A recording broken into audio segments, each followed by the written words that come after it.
Ikaw, ano? Taga-ticket ka lang. Kalukuhan yung ginagawa nyo eh. Lilinawin ko, brother. Ha?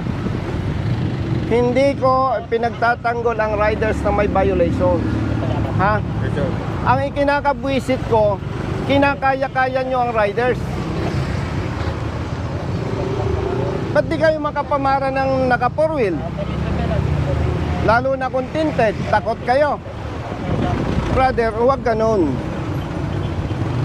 Diskriminasyon yan eh. Malaking kalokohan yan. Nakakapanginig kayo ng laman eh. Kalokohan yan, oh. Iyo, come here. Ngayon, papara ka ng jeep. Papara ka ng jeep dahil nasabon ko kayo.